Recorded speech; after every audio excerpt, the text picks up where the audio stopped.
अस्सलाम वालेकुम। हम आज की वीडियो में 5 ऐसे रीज़न्स को डिस्कस करेंगे जिनकी वजह से कमर्शियल प्लॉट की जो सेल परचेज़ है वो मार्केट के अंदर बहुत ज़्यादा स्लो है और इन माय ओपिनियन आगे शॉर्ट टर्म के अंदर इसमें मज़ीद बेहतरी होती नज़र नहीं आ रही। एक वक्त था कि क्लाइंट्स और इन्वेस्टर्स की बहुत ज़्यादा ख्वाहिश होती थी और कोशिश होती थी कि वो किसी भी प्राइवेट अच्छी सोसाइटी के अंदर कमर्शियल प्लॉट परचेज़ करें, क्योंकि जनरली ये देखा गया था कि कमर्शियल प्लॉट की जो प्राइस एप्रिसिएशन होती है लॉन्ग टर्म के अंदर वो रेजिडेंशियल प्लॉट के मुकाबले में काफ़ी बेहतर होती है। लेकिन पिछले कुछ अरसे में ऐसा नहीं है और कमर्शियल प्लॉट की सेल परचेज बहुत ज़्यादा स्लो है और लिक्विडिटी का इशू बहुत ज़्यादा है। यानी कमर्शियल प्लॉट अगर आप मार्केट में फ्लोट करते हैं तो बहुत से केसेस के अंदर आपको ऑफर ही नहीं मिलती, जिसकी वजह से क्लाइंट्स और इन्वेस्टर्स बहुत ज़्यादा परेशान हैं। तो हम 5 ऐसे रीजंस को आज डिस्कस करेंगे जिनकी वजह से आई फील कि ऐसा हो रहा है। इसमें सबसे पहला और सबसे क्रूशियल रीज़न जो है वो ओवरऑल इकोनॉमिक सिचुएशन है। हम ये देख सकते हैं कि पिछले कुछ अरसे के अंदर पॉलिसी रेट जब आपका बढ़ना शुरू हुआ तो मई 2024 में वो 22% के ऊपर चला गया। उसका इफेक्ट क्या आया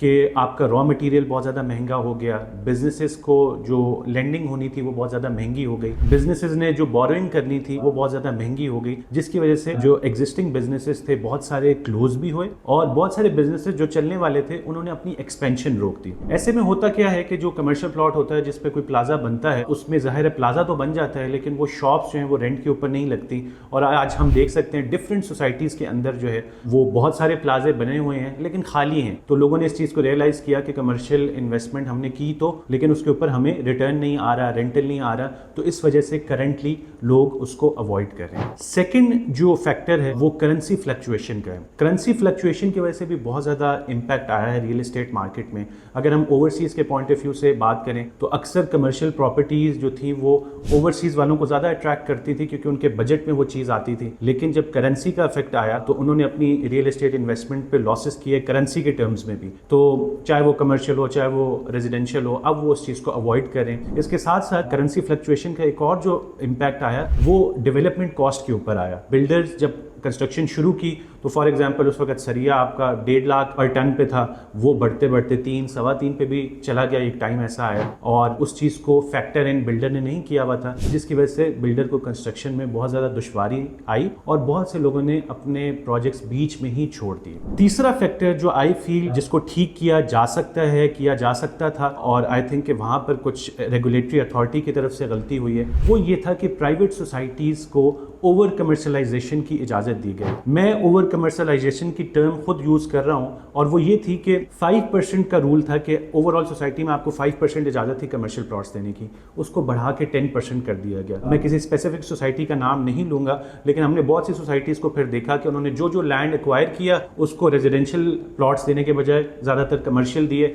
और जो एग्जिस्टिंग कमर्शियल प्लॉट्स थे वो भी जो है पहले ही नीचे जा रहे थे और इस पॉलिसी की वजह से मज़ीद नीचे चले गए। और इस सिनेरियो में I would request the government और जो भी अथॉरिटी है कि इस रूल को वापस रिवर्स किया जाए और 10% से वापस 5% पे इसको लेकर आया जाए। यहाँ पर मैं फैसल टाउन ग्रुप को जो है ज़रूर मेंशन करूँगा कि उन्होंने एक अच्छी चीज़ ये की है, जैसे उनका फैसल टाउन फेज़ 2 का प्रोजेक्ट है जो कि उनका प्लान है कि इसको 1 लाख कनाल के ऊपर लेकर जाना है। उसके बारे में चौधरी अब्दुल मजीद साहब ने अनाउंसमेंट की है कि 7.5% से ज़्यादा वो कमर्शियल प्लॉट्स नहीं देंगे ऑफ द टोटल एरिया, हालांकि उनको 10% अलाउड है। अब ये 2.5% अगर आप PKR टर्म्स में देखेंगे तो ये करोड़ों की फिगर नहीं बनती, ये अरबों की फिगर बनती है। बहरहाल इस पॉलिसी को ओवरऑल चेंज होना चाहिए। फोर्थ फैक्टर जो था वो ओवर प्राइसिंग का था। पिछले दौरे हुकूमत में जब रियल एस्टेट ने बूम हासिल किया तो कमर्शियल प्लॉट्स जो हैं वो बहुत ज़्यादा ऊपर चले गए, एक्सपोनेंशियल ग्रोथ हुई और बहुत लोगों ने फिर बहुत महंगे दामों वो प्लॉट खरीदे। आज के दिन में हो क्या रहा है कि अगर कोई बायर आ भी जाता है तो बायर और सेलर के बीच में फ़र्क इतना है कि उस डिफरेंस को ब्रिज करना मुश्किल हो गया है, जिसकी वजह से डील नहीं हो रही। तो fourth factor is going to be over pricing. And last factor is basically change in mindset. एक माइंडसेट ये भी चेंज हुआ है क्लाइंट का जो कि कमर्शियल प्रॉपर्टी में आज भी इंटरेस्टेड है कि वो ये कहता है कि मैं कहाँ प्लॉट लूँ और फिर प्लॉट के ऊपर कंस्ट्रक्शन करूँ और उसमें डेवलपमेंट कॉस्ट का भी नहीं पता कितनी कॉस्ट आएगी, करेंसी किस तरफ चली जाएगी। इस वजह से वो कोशिश ये कर रहे हैं कि to buy build up commercial property जो ऑलरेडी कंस्ट्रक्टेड है, ऑलरेडी रेंट के ऊपर है, एक मुनासिब रेंट उस प्रॉपर्टी से आ रहा है। तो अब क्लाइंट्स का एक माइंडसेट चेंज हुआ है कि कमर्शियल प्लॉट लेकर उसको बनाने के बजाय हम ऑलरेडी एग्जिस्टिंग کمرشل کوئی یونٹ لے لیں جس سے ان کو مناسب رینٹ آ رہا ہو. تو یہ 5 ایسے فیکٹرز ہیں جن کی وجہ سے آئی فیل کہ کمرشل پلاٹس کی سیل پرچیز شارٹ ٹرم میں سلو رہے گی, آلریڈی سلو ہے. لانگ رن کے اندر اگر آپ مجھ سے پوچھیں تو یس, کہیں اگر آپ کو بہت ہی اٹریکٹیو ڈیل ملتی ہے, انویسٹر ریٹ ڈیل ملتی ہے کسی بہت ہی اچھی برانڈ کی سوسائٹی میں, کسی ہلکی برانڈ کی سوسائٹی میں نہیں, تو اس کو آپ لازمی کنسیڈر کریں. اور آپ کا holding period should be 3 to 5 years minimum, اور اگر آپ کے پاس کنسٹرکشن کے پیسے ہیں تو that is well and good. لیکن فی الحال اگر آپ بہت زیادہ رسک نہیں لے سکتے تو کمرشل پراپرٹی کو اوائڈ کیجیے. ان کیس اسلام آباد کے ریئل اسٹیٹ مارکیٹ سے متعلق آپ کا کوئی سوال ہے تو ہمارا نمبر اسکرین پر موجود ہے, آپ ہم سے رابطہ کر سکتے ہیں. Thank you for watching this video.